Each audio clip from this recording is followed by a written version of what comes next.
Hello, this is Allison with Berroco with another tutorial for our make-along. And in this tutorial, we're looking at mosaic knitting for block number 11. In mosaic knitting, we're creating a 2-color pattern while working with only 1 color per row. So in this method, the pattern is created by slipping stitches, and it's usually worked in garter stitch, which is knitting every row. It might look intimidating and impressive, but it is actually one of the easiest forms of color work in knitting since you only have to work with 1 color for each row. So for this block in our make-along, we have written instructions, and we also have 2 different charts for the pattern, and these are the 2 charts. I'm going to go over the technique showing both of these different charts. We're going to start with chart 1 because that one is probably going to be a little bit easier for beginners to follow, I think.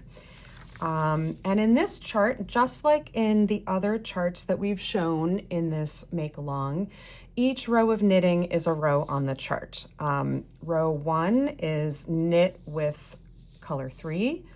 And then row 2, starting over here, is on the wrong side, and we're also knitting across the row with C3. So in row 3 is where we start working with our other color. We're always going to be alternating rows between the 2 colors. So I'm gonna start. I've already done my first 2 rows here of knitting with the first color. And now we're going to start working with our other color. So following along on the chart, we have knit 1, and then we have a slip 1. And we'll talk about how we're going to slip the stitch. So I'm going to join my new color and do a knit 1. And then I'm going to slip the next stitch as if to purl, holding the yarn in the back of the work. And we always slip as if to purl if it doesn't tell us otherwise. And we slip as if to purl because that way we don't turn the stitch around to face the other way. It just keeps facing the same direction. And for this row, we're just doing knit 1, slip 1 all the way across. So knit 1, slip 1, knit 1, slip 1, etc. And this part we can speed up. Hopefully we can see pretty well, even though I'm in front of this chart. Maybe I'll just move this over a little bit. Yeah. Good thing we're speeding this up while that loud noise is happening.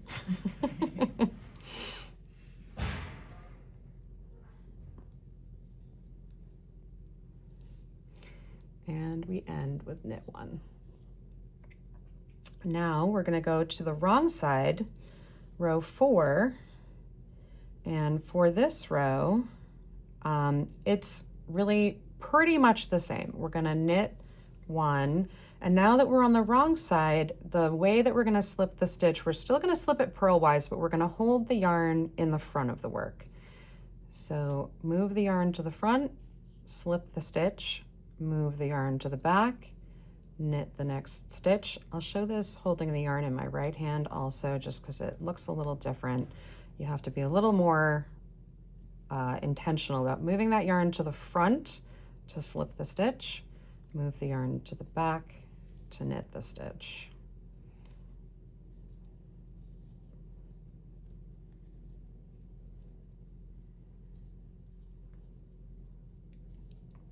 And this part again can get sped up.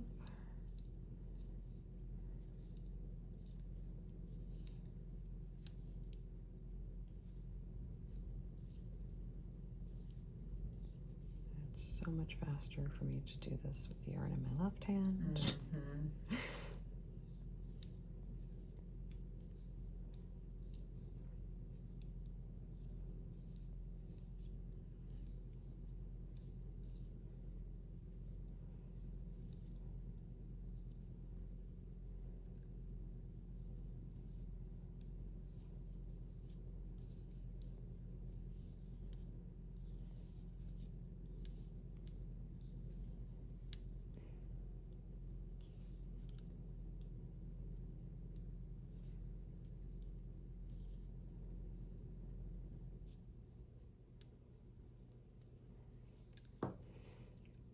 Okay, so we have now completed through row 4, and we're going to go to row 5. Now row 5, we're going to be working with the first color again.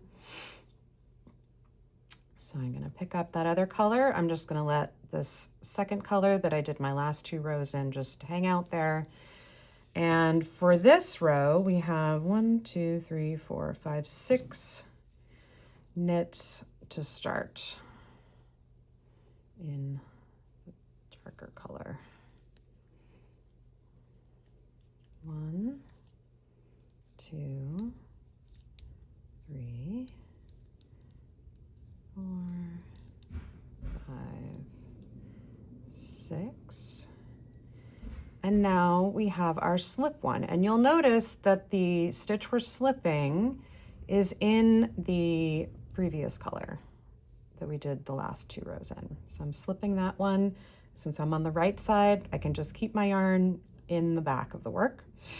And now we are going to work to the end of the repeat. We're going to do 4 knits.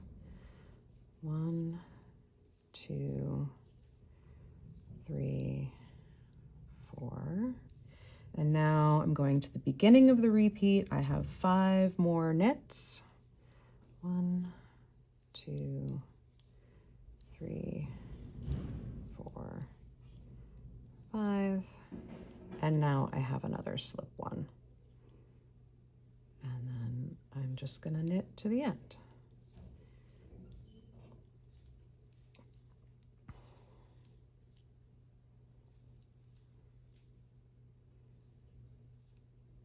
And now I'm going to turn to the wrong side.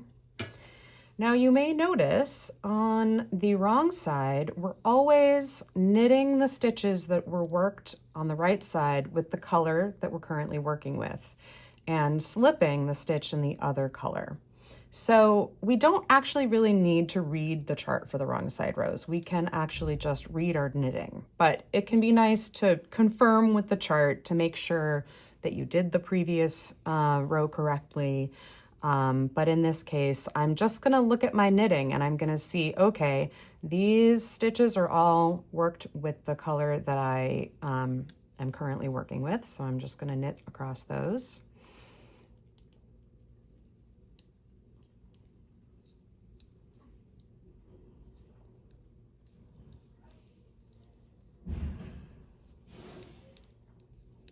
And now I've gotten to a stitch that is in the other color, so I know I'm going to slip that stitch. And since I'm on the wrong side and I want that little float to stay on this side, I'm going to bring the yarn to the front before I slip the stitch. And now I'm going to bring the yarn to the back again so that I can knit these stitches that are all in my color that I'm working with now. And so it really is very simple to do the wrong side rows. As long as you've done that right side row correctly, you really don't have to follow the chart when you're working on the wrong side.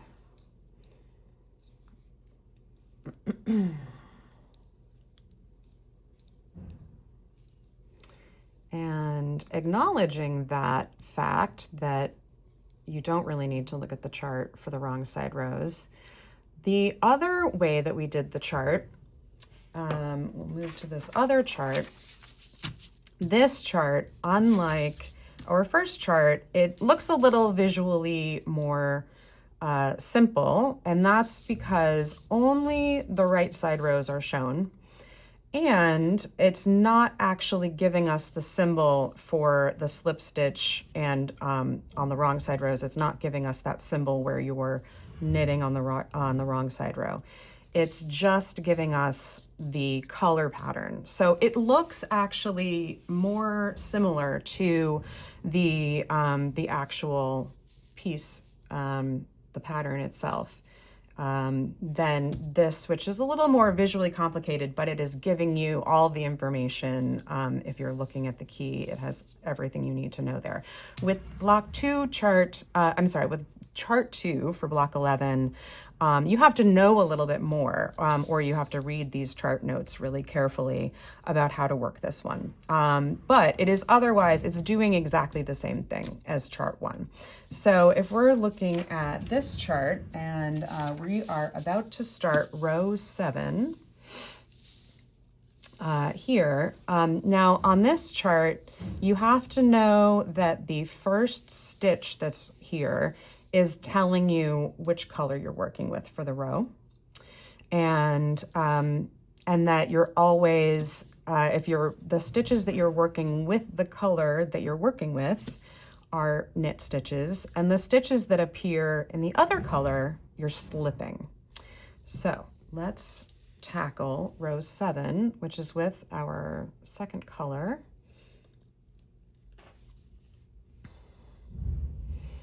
Now for this one, so we're starting off, and here I'm going to put my little post-it note on the chart so I can just really easily follow where I am. We're right here on row 7. So I'm going to do 2 knits to start, because we know we're working with the lighter color, and we know since those are in the color we're working with, those are knit stitches. And now I have the next stitch is in the other color. So in order to get that stitch to be that other color, I just need to slip that one because it's in the other color from the previous row. And now I have knit 1, slip 1, and now I have 3 knits. 2, 3. And so we can see already how that is lining up in the same way as we see on that chart. And so now I have slip 1, knit 1, slip 1. So now I'm here at the end of my repeat. I'm going to go back to the beginning of my repeat, and I have knit 1, slip 1, knit 1, slip 1, and now 3 knits.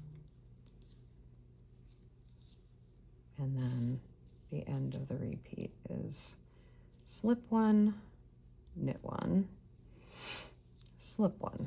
Now I'm actually, because I've only done 2 repeats instead of all the repeats that are on the actual block, I'm actually here at the end of my row. So I'm going to knit these last 2. And now I am turning to the wrong side, and I can set the chart aside because I don't have a wrong side row on my chart. I'm just working the stitches, knitting them or slipping them as they appear, really. So I have, these first 2 stitches are in the color that I'm working with, so I'm just knitting those. Now here's my other color, so I'm gonna bring the yarn to the front and slip that one, knit this one, slip that one, knit, knit, knit, and slip, knit, slip, knit, slip, etc.